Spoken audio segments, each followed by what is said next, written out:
Are you ready to go around the world? Sit back, relax, and buckle your seatbelt as we take off for an adventure. It's jet-lag free but filled full of fun and travel insights. The only thing you'll need to pack is a sense of humor. Time for the award-winning travel show, Around the World. Welcome to Around the World. I'm so excited to be here. I'm Rebecca Brand, and I have co-host Heidi Stilwell here today. We are missing Arthur in the pilot seat because he's around the world. That's just what happens when you have a travel show. Such a problem, right? We miss you, Arthur. We miss you. Let me tell you about our show today, Heidi. Now, you know we're going to Switzerland, and you have to help me because we did some incredible stuff, and we want to hear what you have to say because we all know I can talk all day. I'll do my best. And we have guest Judy Frank, who came back from France and has beautiful thoughts and tells us the story of Versailles and Paris and the food and the beauty and the art. And so she's going to be with us today, all about that. Do you speak French? No. Well, we got to find out if Judy does. We know. No. And then we have Dave Pintard. And Dave Pintard, who you know, has just been on this beautiful trip to Rome, Italy. And he was really taken with parts of Rome, which I'm so excited about because I love Rome too. Have you been to Rome? I have. Oh, I love it. So that's going to be the three-way conversation about that today. And then Mary Bromage, who is a pilot. An amazing woman who does all this stuff piloting planes all around. So we're going to talk to her about where she goes and why she got into it, how she got into it, and her life behind in a real cockpit. So we're going to start rolling the tape now, and we're going to play our Switzerland tape. So here we go. Okay, here we go, Heidi. So we're going to talk through this. We went to Gstaad, Switzerland, and we arrived by train. Wasn't that fun? The trains there are amazing. Oh my gosh. And then they have many times, it runs a day, and then we had incredible Gstaad Palace Hotel. Now this is one of the most amazing hotels. That's the entryway into beautiful Switzerland, Gstaad. And it's a 5-star superior Gstaad Palace Hotel. And it had the most incredible lobby as you entered. Now that's actually looking out one night. I just wanted to fold it in so you can see all the lobby. And you walk in there. It's one of the Swiss Deluxe Hotels, which is a marketing type of entity. And there's us going into our room. So this is nestled right up against the Alps. Yes, over gosh. Bernay's I've never Oberland. been to the That's Alps the before. panorama view we have over that. It was amazing. This is our view out the hotel room. Oh I know, gosh. and it came with all these little fruits and things to eat, and it was this big, really big room, and those are our beds, and the first thing I always want to do in a hotel is jump on the bed. And then I thought, okay, there's your bed, Heidi, but then we ended up having to put those nightstands there in between, so we had a little separation.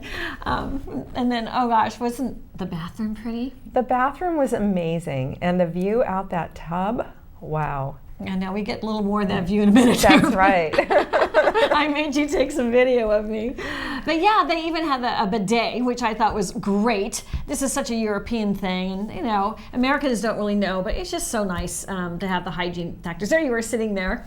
And they had a walk-in closet. That was great for all the luggage. And then a desk to do work. I thought that was such a nice touch. Okay, so here comes the bath scene.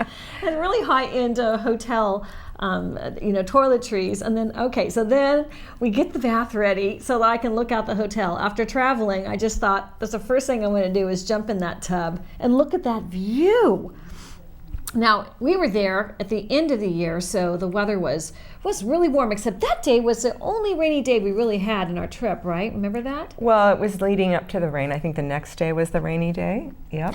Then there's the lobby. Yep. It was so luxurious. Oh my gosh. And so we were trying to get to know the people that we knew there. And then we met this guy who was like a world traveler that went around the world in a boat or some small boat or something. He was really fascinating. And so I brought him up. I did a little interview with him.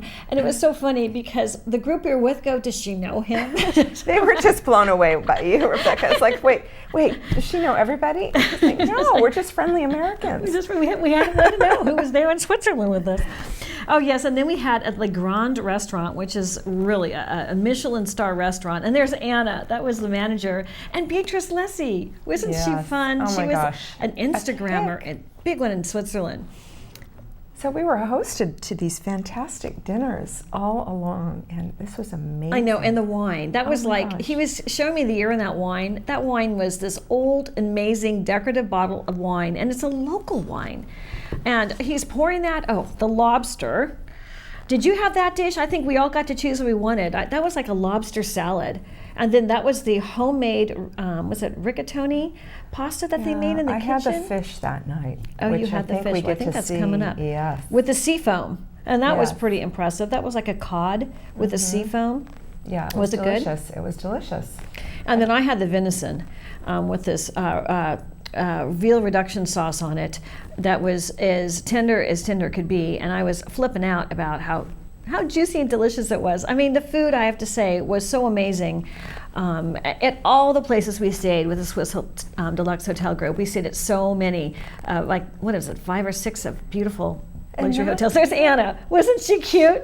She was such a kid. Yes, she was getting. And remember, she told us very confidentially in the end that she's a cigar. Oh yeah. Okay, come on. Oh, cigar. Oh, my Oh, God. that's Franz. That's the chef. His name is Franz Frey, and he started with this hotel. He's an amazing, accomplished chef, and so we're having this fight because I want to know what he sous vide that venison on, and he's telling me 122 degrees. I'm going, no way, it's got to be 125. He goes, no, it's 122. So we're having this discussion. It was so funny. It was hysterical. And then he comes back with a cookbook and shows you the conversion, right? Yes, and so he's going to do that in a second because I had to put that in. He goes to get it. He's like, okay, I have to prove it to this wacky blonde. He was kind of grumpy. He says, I don't have a lot of time right now. I know, because we were just having too fun, and you're behind the camera taking all this, and that was, there we go, Classical Cooking the Modern Way by him. His name's on it, Franz Frey. That's his name. He wrote this cookbook. It's an authority of this, and so isn't that cute? So there we are. Oh my gosh, what a kick! Wouldn't he have so much fun? It was a blast. Setting up. I think Anna's taking that. Yeah, and then we have to have the dessert wine at all times. I mean, the Swiss dessert wines are just delicious. But better than that, the cheese. Okay, go ahead. Talk about the cheese. The cheese. I mean, I could have had cheese every day. I think we we did. We did. That was just delicious. And then after that, though, they still serve you a dessert. So we had it all. And you came back not gaining any weight. What did you tell me after all this? I think I lost a pound. I have no idea how. Yeah, that was so amazing. And then coming up, we're going to have part 2, and that was our trip to the cheese factory. So, great. So that's part 1 of our trip to Switzerland at the Gstaad Palace Hotel, courtesy of the Swiss Deluxe Hotels. Thank you so much. That was just the most amazing tour. It was. So we're going to go to break, and we're going to come back with part 2.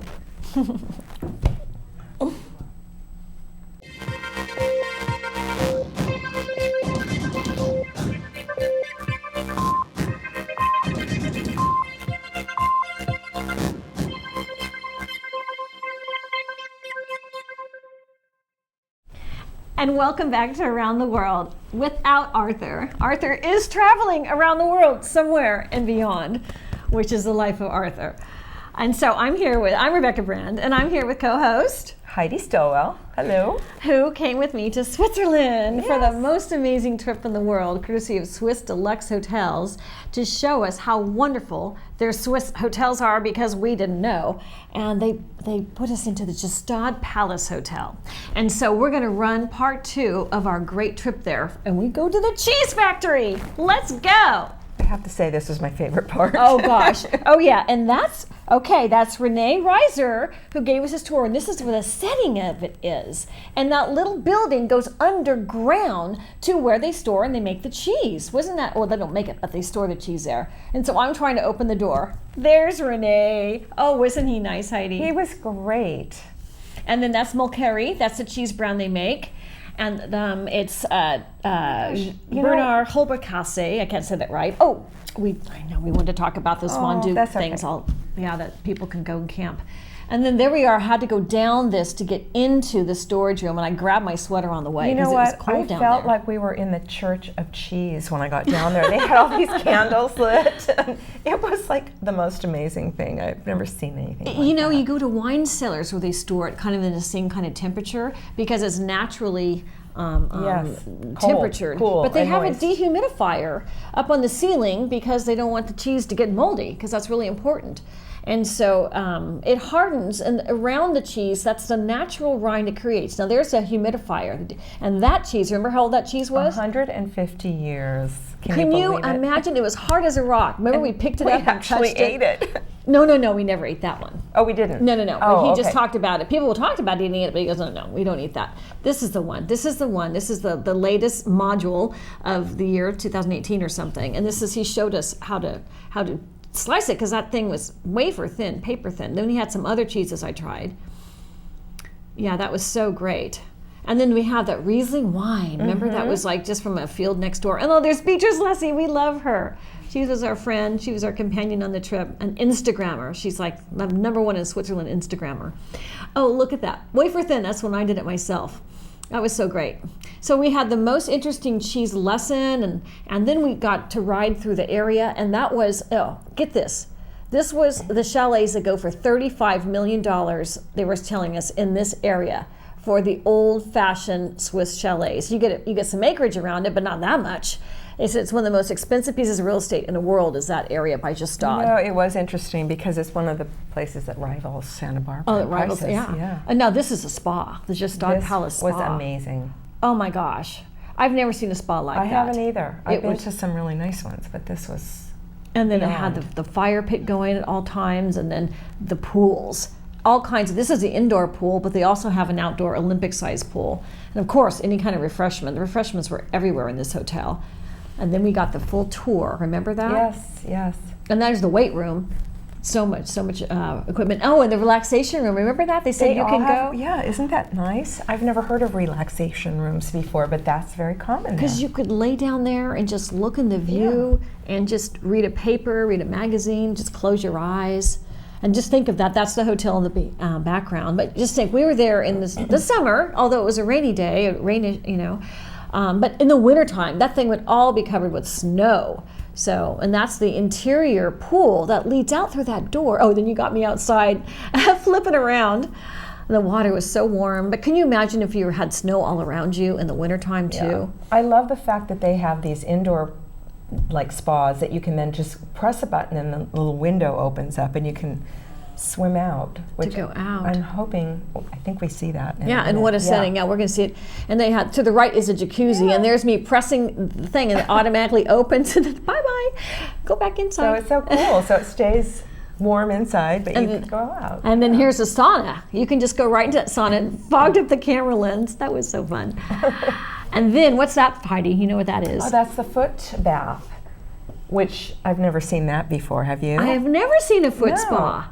And it has a way that can drain out. And then the next day, tell us about this. Well, that was the day we were supposed to go on the helicopter ride, but then Around the Matterhorn. It was the weather was so bad. We took with Beatrice. a carriage ride through the countryside, and that was so nice. We went up to that little chalet or coffee shop and Yes. had plum Yes. cake. Yes. Right? And so we went through, gosh, it must have been, 45-minute, beautiful, serene ride through the drizzling rain. It just was so atmospheric. And it was a little bit chilly. They had heavy blankets for us, and it was so great because they had covered it up. It was impromptu, and I think it made it more charming that it was raining. And the driver, he was so great. nice. Now, Beatrice spoke like 6 languages, so she could talk to him. She was Instagramming during this tour, which was amazing. She's such an influencer. And then we would see all these chalets that we know are super, super expensive, yet they're so historic and charming because they're original. And then we stopped and the horses got some water, and I just thought, oh my gosh, look at that horse trough. Just along the way for any old horses coming up this path that had been there for like hundreds of years, this water And trough with remember- a natural spring. Remember we were going up there with a carriage and the horses, and all of a sudden a bunch of Harley riders come up behind I us. always put that in this video. That was so funny. bizarre. You got both. The horses, the carriages, the Yeah. cars, and the Harleys. It was so funny. And then, This is where we had the coffee and the cake. Kaffee Yes. und Kuchen. 3 o'clock. by the lake. And so people will go there to just spend a day by that lake and go to this cafe. What is it called that we ate? It was a Pflaumenkuchen or something. I can't remember the exact name. Pflaumenkuchen? But And it then was plum I had cake. hot chocolate with it. Yeah, it was Look at that plum whipped cake. cream. Oh my gosh. And, I was thinking, it was like so hearty and beautiful and tasty. It was like a meal. I've got little glitches in this video. This is so traditional for Europe to have 3 o'clock coffee and this cake. gal, she was part of our tour. She was leading us on our tour that day. She Yeah. was so sweet. And the horses, I was a little scared. I Friendly. think he was looking for food. Like he wanted to nibble your hand. Yeah, it was just such an experience. I just felt so part of the Swiss culture that day, doing this. Oh yeah. It's traditional. Oh, and then what was that, Heidi? Oh my gosh. This was the owner of the palace, the hotel. 1913, original family. And he had collected matches from everywhere he had traveled and put them under the bar. And there was the manager that was He hosted entertaining the second us. dinner. Yeah. And so, the hotel was built in 1913. It was owned by the same family all this time. One of the only hotels in Switzerland that's continuously owned. And the owner's name is Andre Schertz, which you met. He I came over got the to table. meet him. That was one of the I highlights. know. And he was cute. He was like 50-something. He was a cute guy. And then He his was. picture was on the magazine by Yes. our bedside. And we were like, look. I should have shown that in the video. Oh, I loved it how This is they amazing. did the whitefish and the Dover sole, and they played it at the table, and I just thought, God, the technique in that was so special. Oh, and then we had a nightclub singer, and that was so fun in the lobby bar, and playing great music, and the fires were roaring. What beautiful atmosphere we had. Yeah, on nice this little trip. jazz club or jazz bar. Yeah. It was really nice. Part of it, and the restaurants were so open you could kind of just flow from one to the next, and each though had their own. There's like 5 restaurants there, and they each have their own feeling. Oh, it's just look at the tradition and the decor, just beautiful. I don't think I've ever been to a hotel as luxurious as this, and the name, the Palace. Yeah, Gstaad Palace. It's like it's so fitting for this. And then what do we do afterwards, Heidi? We went to the gosh. Pink Panther bar. Oh yeah, we had to have. Wait a second, I have to talk about the Sauterne. They had the Sauterne there, something like that. Oh my gosh, this was the most outrageous dessert wine of the trip. So, okay. And then of course, what do we have? More cheese. More cheese. Yay, I was happy. Can't have enough of that delicious melting cheese. Like put on the plate and it starts melting before your very eyes with the figs. Oh, and that's the Green Go, which is the wonderful bar that the Pink Panther was filmed at. Wasn't that great? And it was so cool because they throw a big party for their employees every year, and we happened to be there. That So we night. kind of crashed the party. We crashed the party, and then Franz came in and talked to me more about the dinner there. And there's the beautiful view for the breakfast. And then off to the train we go. Time to leave. We could not stay long enough, I'll so tell you that. sad to leave there. It was so Oh my sad. gosh. It was just the most fun trip. And look, the weather was perfect that day when yeah, we left. I know. We right? would have been able to go around the Matterhorn in the I helicopter. know. Had Oh we well. waited one more day. I but- think we just need to go back and try to do that again sometime, other time. Oh gosh, that would just be a dream. It's just so. Thank you to the Swiss Deluxe Hotels because Yeah, they thank gave you. us the most amazing tour. And I just want to say this because I don't know if our viewers know this, but Switzerland is known to have the best hotels in the world, and they have the best hotel school in the world. So they train people that come work all around the world because they're so well known at how they train Yes. for hotelier and hospitality industry. They're the leading in the world. So that's so impressive because the service we had, everybody was so It was elegant. impeccable. It was beyond. It really was. It was beyond. And to know Switzerland and the way we got to know it on that trip was very special. it was very special and wonderful. So we're going to wrap up this segment and stay with us because we have Judy Frank and she's going to tell us all about her trip to France. Stay with us.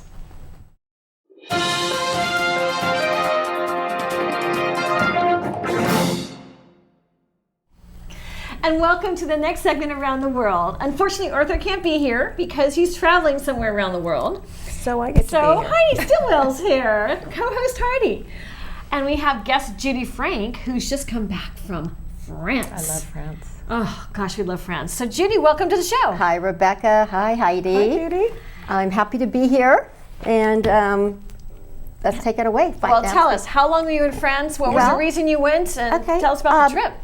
I went just socially, just as a little vacation, and I spent about 6 days in Paris, and I actually spent 6 days in London too.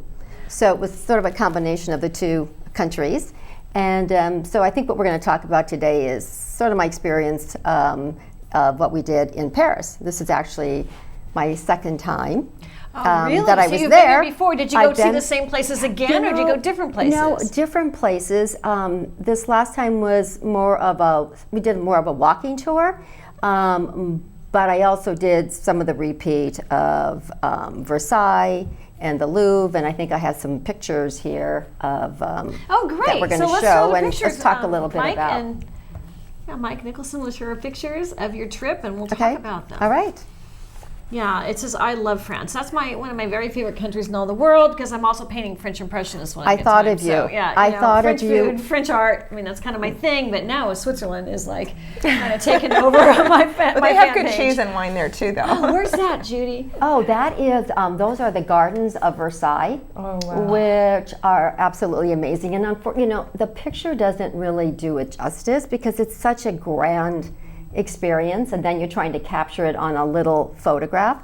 But it is, it's an amazing piece of property, and the ground. So that's just large. a few acres? Is that what the gardens are? Yeah, I don't really know how large the grounds are, how many acres it is, but it's large, and that's And they just have the part of it. topiaries. I mean, that's so much maintenance to make gardens like that can with you the imagine? mazes and Can all you of that. imagine how much work there is and how many gardeners it takes to my gosh. maintain that? Full time. Yeah, full time. Multiple. And that's just a small, what I'm showing you there. Okay, so this picture here is actually the little getaway of hold on a second. I love that you come prepared. I This is did great. because I Tell knew us about this. I We knew I love was that. going to forget all this stuff. So Marie Antoinette. So Marie Antoinette would actually spend more time. This was her private little getaway on the property where Versailles is. So she lived there most of the time.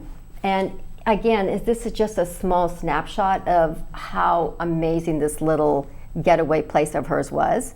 So I thought I would include that because a lot of people don't know that that's actually on the property along with the castle itself. Wow. Yeah, that's great. A retreat to get away from. Yeah, those isn't that people trying to amazing? You behead have to her. get away. You have to get away from the Versailles Castle, but I guess it's like anything. You eventually you need your privacy and A long time. away from everybody else. And then let me see what the other. Okay, so that one is the picture of the front of the Louvre. Which have either of you been there? I'm Many sure. times. Okay. Many times. Have you, which- Heidi? I have no idea. Okay, that's another amazing place, and that dates back to when it was first built. It dates back to like 1200, the year 1200. So it was built initially as an area around the Seine River to protect Paris. So there's like anything, it's a lot of history about it, but you can spend hours and hours and probably days. I've been there twice now, and still have only seen just a small part of what it has to offer. The Mona Lisa, the Rembrandts. You can only do so much. You right? can, and then Yeah. you know what? After a while, you're just like It's on overload, right? Yeah, Yeah. yeah. You're just like, okay, I need to take a break because you stop appreciating what you're seeing. And those dates started getting confused in Yeah. your mind. When was this painting? Yeah. Was it 1400 or 1700? Yeah. Yeah, it's amazing art history, and it would take me 4 or 5 days to go through the Louvre. Yeah, to and it's do nice it. to kind of break it up a little bit too. You just see have to go part of back it. again and do it. I actually am in a thinking. fourth trip. Well, when I was looking at these pictures, I was like, oh man, I didn't have time to go see there. I didn't have time to go see that. So yeah, I would definitely want to go back again. So do we have? Oh well, this is a picture of me with my two daughters on my previous trip because I included it because this is in the halls of Versailles, and it's called the Halls of Mirrors, and it's so spectacular. But it was the only picture I had that really kind of captured the look and the feel and just how grand and opulent So Versailles that was in is. like the year 1700 something, right? The Versailles, the heyday of the Versailles. Yeah, around in the Palace. 1600s. 1600s. And then 17th century, 1600s. Yeah, okay. they moved. When I was doing a little bit of research, they were saying that they moved the government from Paris to Versailles in 1682, and they kept that until 1789, and then the French Revolution came, and then they moved out of Versailles because it couldn't protect it, and back into Paris. Okay. So yeah, it's been around for a lot of years, a What's lot of this history. picture? And that can if you believe, is a picture of just the city and the skyline out of my hotel window. Ooh. Isn't that Nice. amazing? I mean, Nice.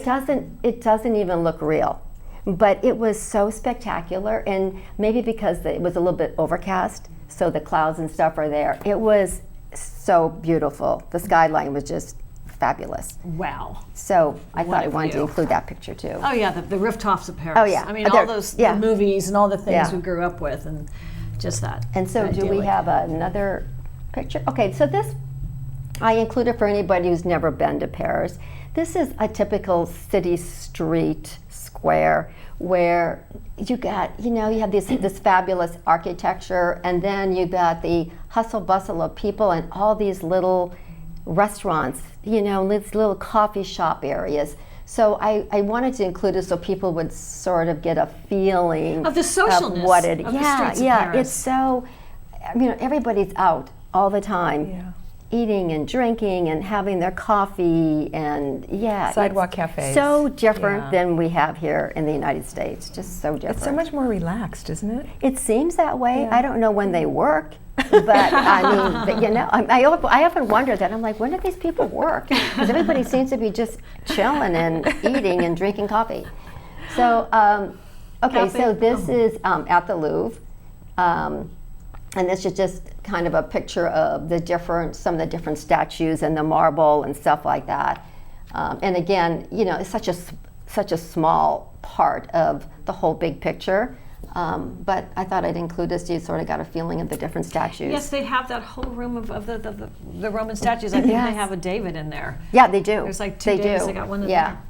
they do. So I don't know if there's another picture or I think they've got some in there. Wait, see what's coming up. going through. There we go.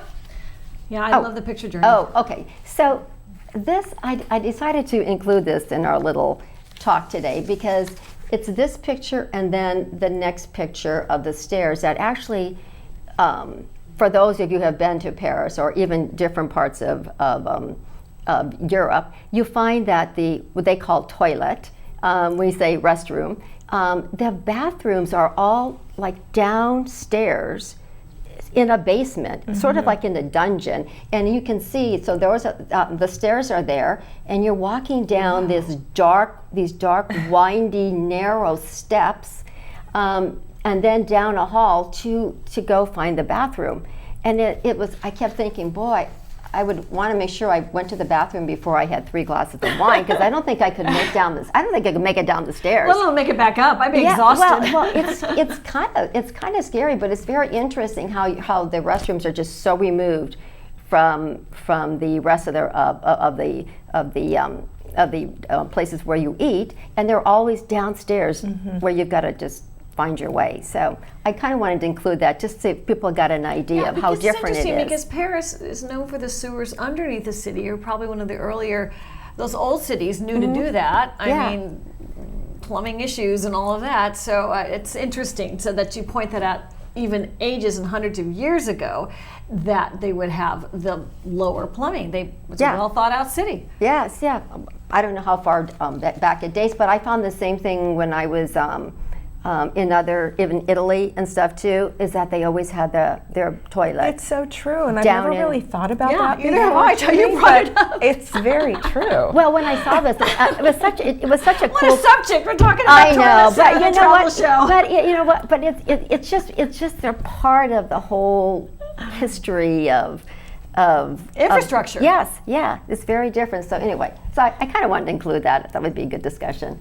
And then I don't know. So what about the food, Judy? Tell us about the food. Well, I have to say, 2 of my best meals were both restaurants that served duck. And Oh, it was, I should have included a picture, but I didn't have enough to go around here. But, oh my God, great. Duck. Great. They know how to do duck. Oh my, it was so good. Both prepared completely differently than the other one, but so good. And I love the fact that the portions aren't gigantic, but they're so tasteful. And so great restaurants. Whether it's lunch, you know, and they have was it pommes frites, the French fries? Yeah. I mean French fries. They're with every meal. Wow. You know? Well, that is incredible. We loved your trip. We want you to go somewhere else and come on back and tell us again. That's a beautiful documentation you've done of your trip, and it's so fun that you shared it with us. So All right. thank you, Judy. Well, thank you. Thank you for having guesting on me. the show. All right. Pictures. Hope to All have right. you back soon. Okay, thanks. Next up, we're going to have Dave Pintard, and we're going to hear about Italy and especially Rome. So we got two competing big cities here on the travel show. Stay with us. Water, the essence of life, flowing from Mother Earth, gathering essential minerals, trace elements, and vitality as it journeys to the surface, collected fresh and pure from springs around the world, each one as unique as a fingerprint. The world's best bottled waters are waiting for you at bottledwaterweb.com.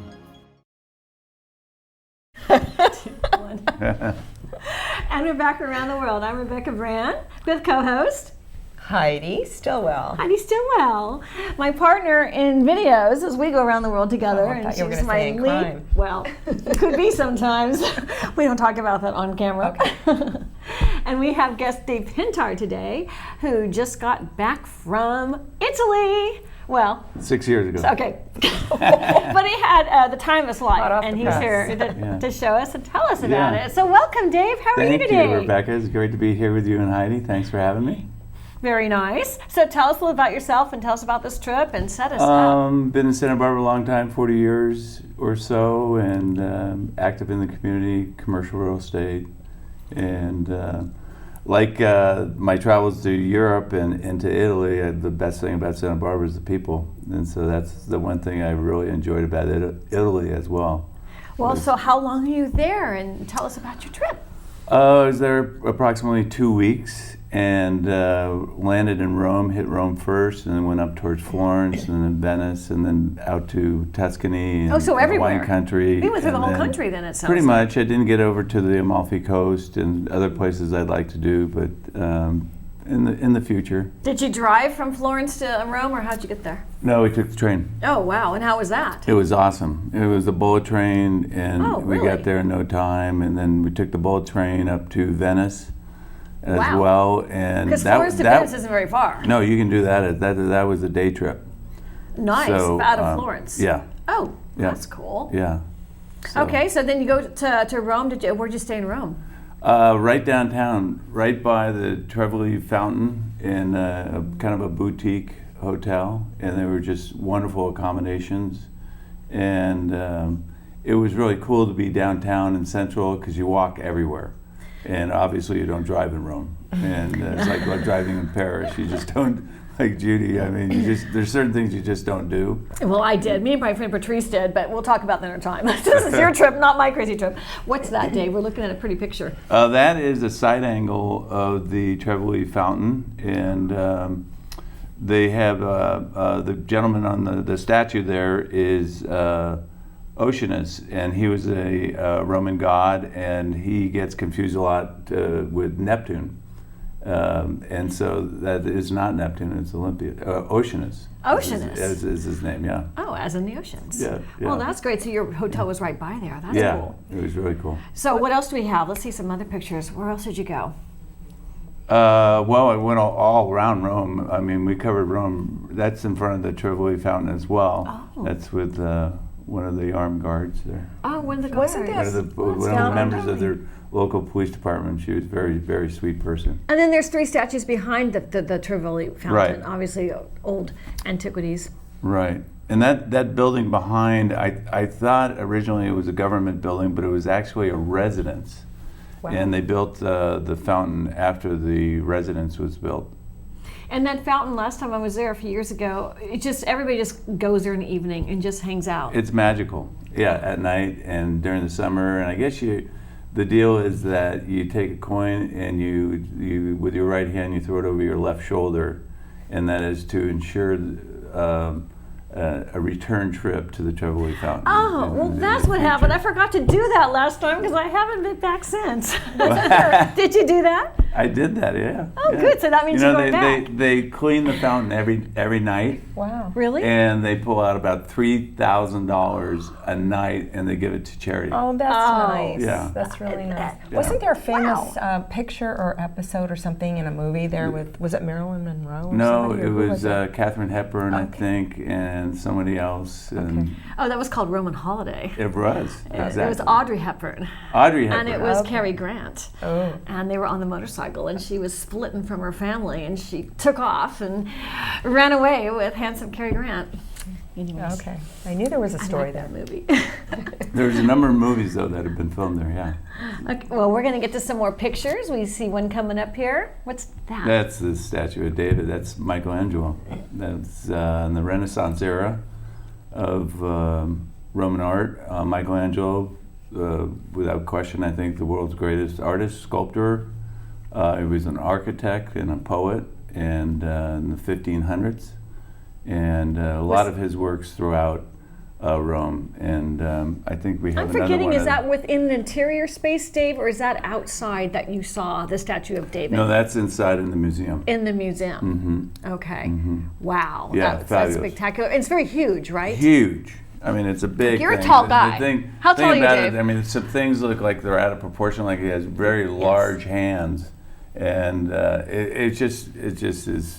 But it's like 16, Amazing. 18 feet tall, because you're Yes. like 6'5" or Yes. something, right? And you can You're imagine very how tall. they It's how like would they twice get the size of you. 1500s? How would they get marble that size and transport it and get it into a studio and all that stuff? I mean, it's just the logistics of him doing that is a marvel in its own. Without cracking and breaking off a finger, and Right. it's one piece of marble. There's no glue stick. That's right. So I think we have a picture of the Sistine Chapel as well, which Michelangelo also did, and what's that's that? Pentheon. That's probably the most. Or I think that is. That's probably the most refurbished building in Rome. That was built for all the gods in pagan Rome era.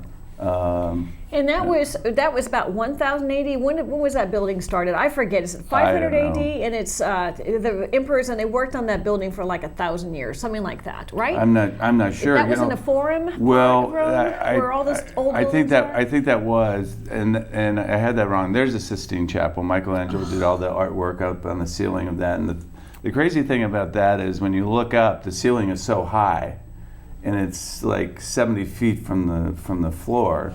And how he got up there and worked on his back all those years, and how they do the scaffolding and all that stuff, and then for him to work upside down, basically. That's so driven, because you think of the physical labor just to get up there. Right. Oh my gosh! And Yeah. just to lay, and just It's- your neck. God, think about that. I know. You mean- have to go to that Gstaad spa. It's one of the real beauties. I mean, you see this, and this was done in the 1500s, and the quality of their work and their paint has been refurbished. But I mean, to last all these centuries. Well, they it's restored just- the Sistine Chapel, it's a few just years ago. Yeah, it's just amazing, though. But I saw it before the restoration, and it still was fantastic. Like you saw it, I think, before the restoration. I think that was before the restoration. Yeah, perhaps. 9 years ago. Yeah. Yeah. Yeah, that's so cool. What was your favorite parts of your trip to Rome? Well, I mean, I loved it all. I loved the architecture. I loved the history.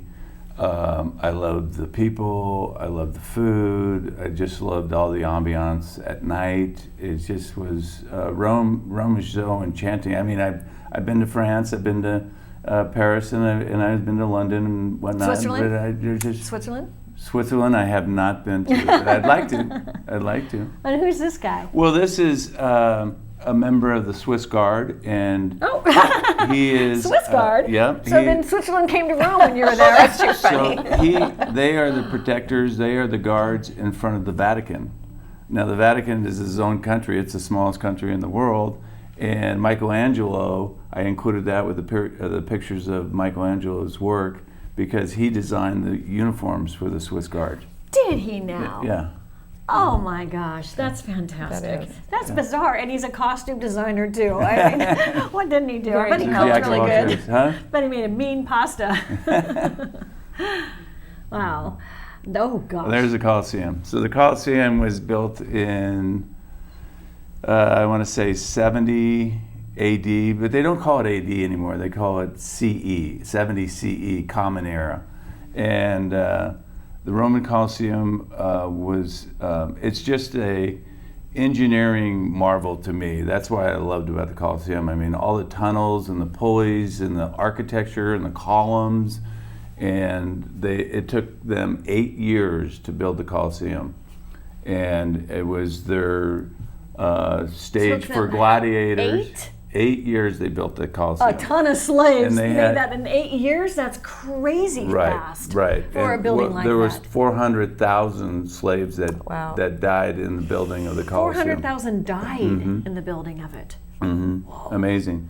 But it was for all their gladiators. Yeah, go back to that last picture if you could, because it's really interesting. It's looking through an arch column into the underneath of the Colosseum. You see all the raceways where they would keep the animals and the prisoners and all that stuff. And they had, they used to have a pulley system, like an elevator system, that would bring the animals up onto the floor of the Colosseum.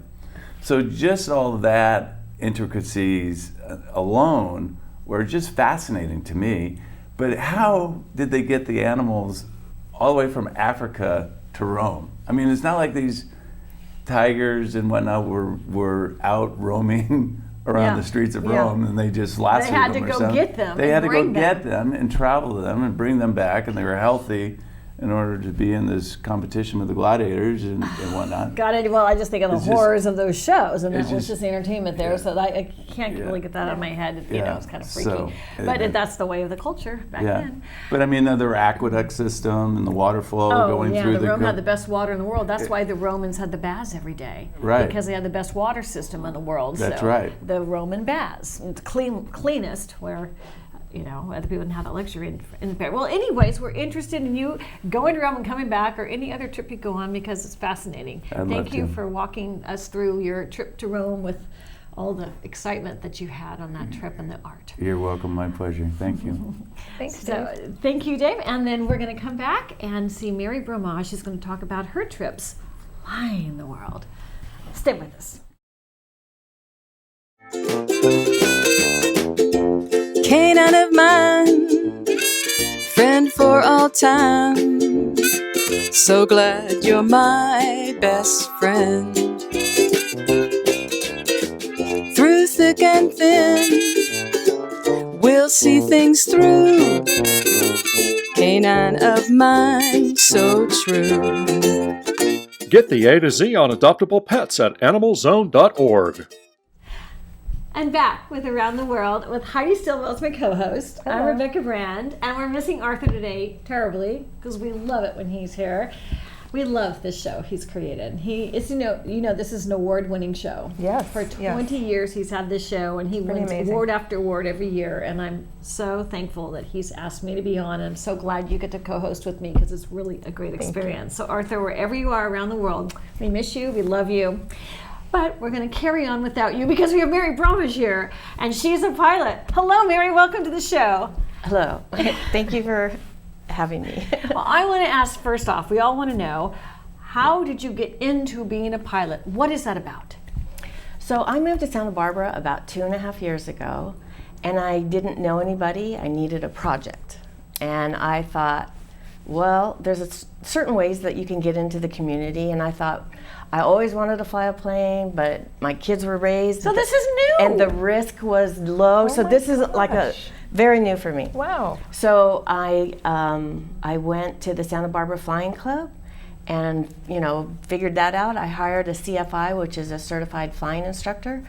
And for a year, she and we flew, I studied, there's all these exams you pass, and in a year, I got my pilot's In license. 1 year, Wow. bravo! That is amazing. What an accomplishment! Isn't that a quick timeline to become a pilot? I don't know for sure. Some people, it just depends on how much time you have, how much money you have. You know, it's a process, and I did it, and so now I'm a pilot, and I'm also on the board of directors at the Flying Club as well. So I'm the vice president there now too. Oh gosh, congratulations. That's so cool. And so, did you always have a desire to become a pilot? You know, my kids ask me that. They're like, Mom, we didn't know you wanted to be a pilot. But it was one of those things you just kind of, you think about, but you put back because other things are more important in your life that you're doing. And, you know, I didn't want any risk, at the time. But now my kids are all grown and gone, and they're, so well launched, and I wanted a project. I still wanted to use my brain and to be doing things and, to be out there. So tell us about this picture. Okay, so that is a Curtis P40 Warcraft, and I was volunteering at the airport when a whole bunch of these planes came to the airport at the Santa Barbara airport. I got to volunteer, and since I have a ramp badge, meaning I can get out, on the airport there, I ran security for this, and I was the one letting people in and out, and I saw all these amazing warplanes.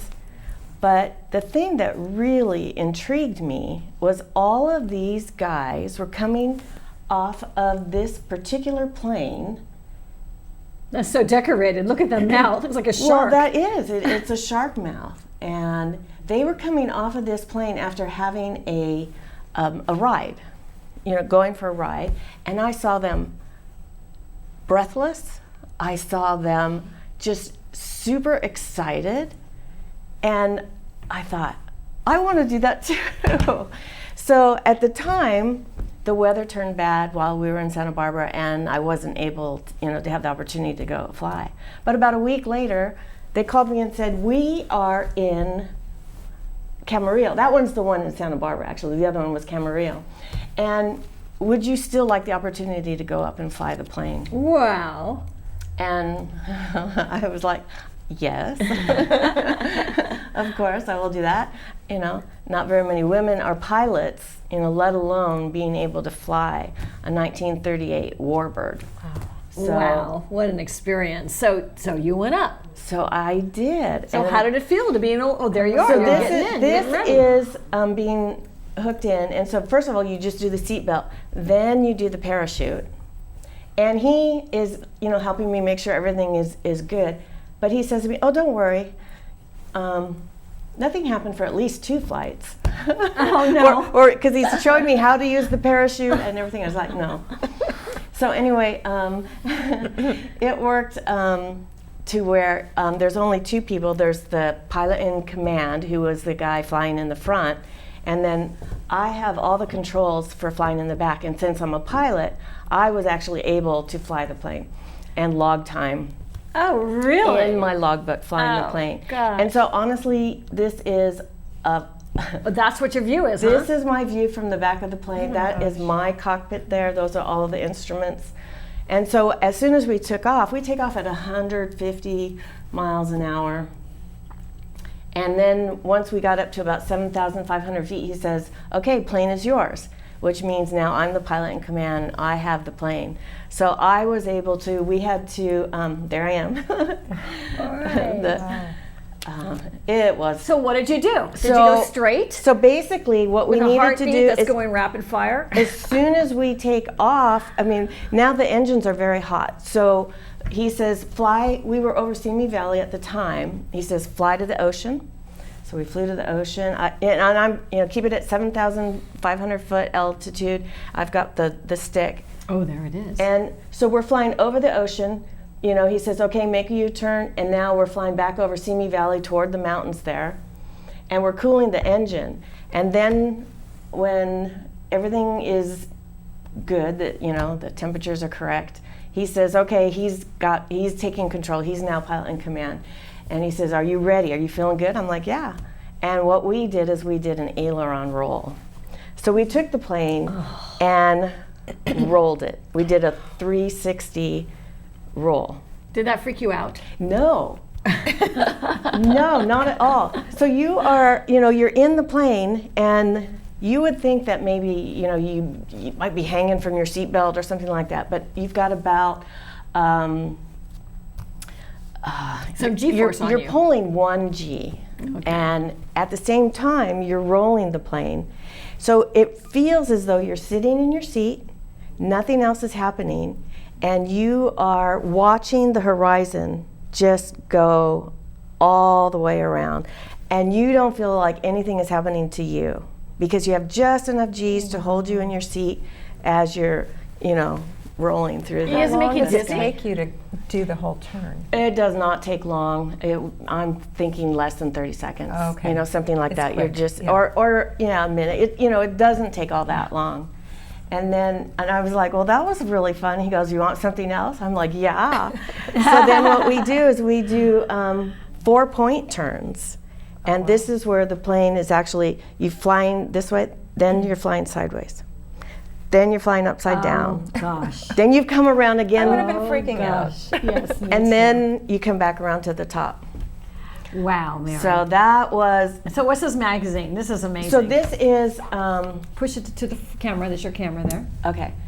This is the AOPA Pilot magazine that comes out every month, and October happens to, they're highlighting the plane that I flew.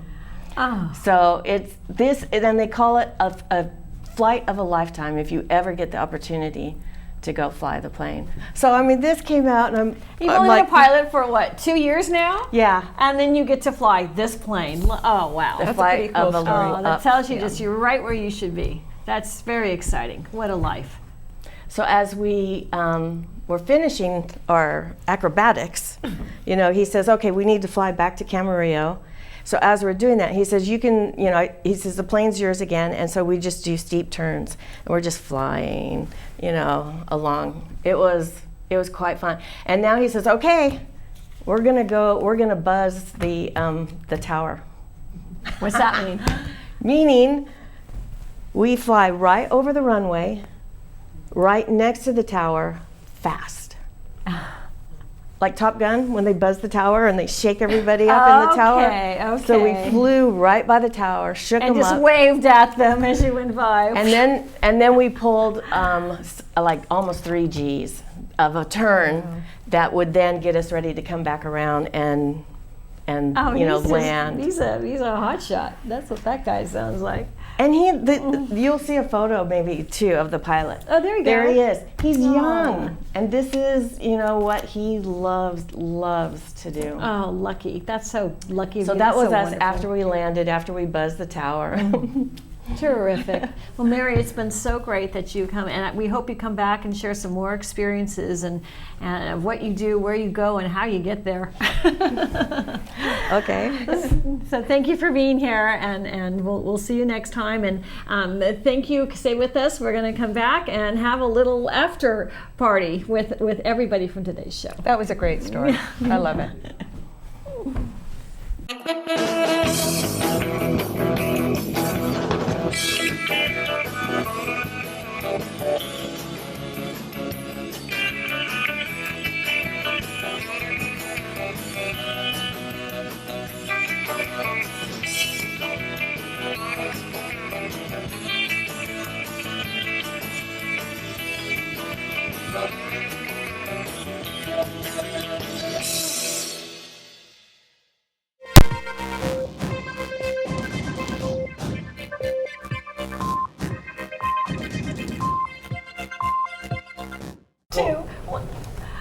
Welcome back to Around the World as we're having our after party. Here's all our guests. We have Judy Frank, Dave Pintard, Marie Bromage, and Heidi Stilwell co-hosts with me. I'm Rebecca Brand, and we're missing dear Arthur, who is somewhere around the world.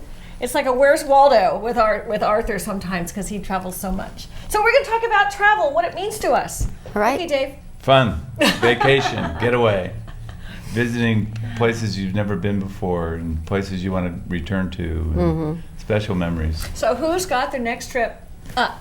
Who's going where? I don't have anything set up yet, but I definitely want to go do something. New Zealand is the next one I want to go to. Wow, fabulous. And I just came last summer I was in Thailand. Oh, wow. So that's on my bucket Whoa. list. Oh, you have to do that. It's truly amazing. I went to Vietnam, and that was pretty special. And China, I love too. So going into Asia is really cool. It is. I did 3 weeks in China on a train. Wow.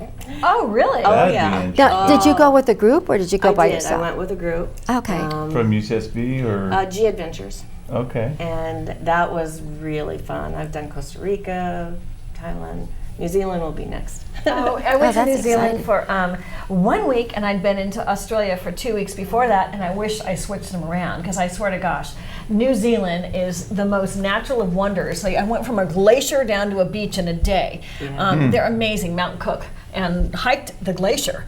So that's just really great, and it's natural. When I was in New Zealand, it felt like it was like 1960s, 1950s, and it's just so back in time, and it's so relaxed. I mean, Australia's relaxed, but gosh, New Zealand is even more so, and just the people are so nice. It was just one of my favorite places I've ever been to was New Zealand. Yeah, so, well, that sounds great, Mary. You're going to have to take a lot of pictures of that. And I don't really have a special trip right now, but my trips kind of come up fast, and I just end up somewhere. Some of the girls are talking about a domestic trip to get together for maybe a little reunion and just to get away. And we were talking about something, weren't we? We were Yeah. talking Where are you about. guys going? Where was that? Just We're open. We're open. Yeah. I mean, we Aren't were you part of the thinking- Overpackers Society? oh yes. I mean, Overpackers the only Anonymous. person I know, You've been following me on Facebook on that, haven't you? the only person I know who packs more than me is Rebecca. I mean, my suitcase is about up to here. It's people were laughing that suitcase is as big as I am. Heidi had to It's- put I up can't with me control on the myself. Switzerland trip. I had 2 huge suitcases, and then there was this time on the train where we're going around these corners in the mountains to get up to these places, and the suitcases were having a life of their own, swishing around, and I'm trying to grab it and catch it, and it kept getting out of my hand. Oh, It yeah. was just, we want to cut I'll have to play a comedy video, Heidi. You'll have to come back for that one. We'll play that show. But anyways, we've had such a great time, and there's more trips, and there's more to life, and Right. when you love to travel, for me, it's like you get to live another person's life when you go to a different culture, into another environment. Yeah. Right. I mean, I enjoyed Rome so much that I wanted to rent my house out for a year and just go travel around. Yeah. And travel around Europe and That would be see all the great. sites. That would be Well, great. now's the Yeah. time. Well, Yeah. I know Yeah. you have a busy Dave Pintard. What's the name of your company? Pintard Group, Okay. commercial real estate, property management, sales. So and you're leasing. your own boss. You can take. Yeah. Well, we're going to have to wrap up the show, but we want to thank everybody for watching. We've had a great time here. We hope you've enjoyed it. We want to say a big thank you to Arthur and well wishes to Arthur wherever he is. And I want to thank Mike Nicholson, who's in the control room Yeah, behind there. great job. And Ryan Quinn and everybody at TVSB for producing the show. It's just so much fun. And thank you all for coming. Mary Bromage, Thank Dave you. Pintard, Judy Frank, and Heidi Stilwell, my co-host. I'm Rebecca Brand, and we Thanks. will see you. Bye. Happy travels. Happy Halloween.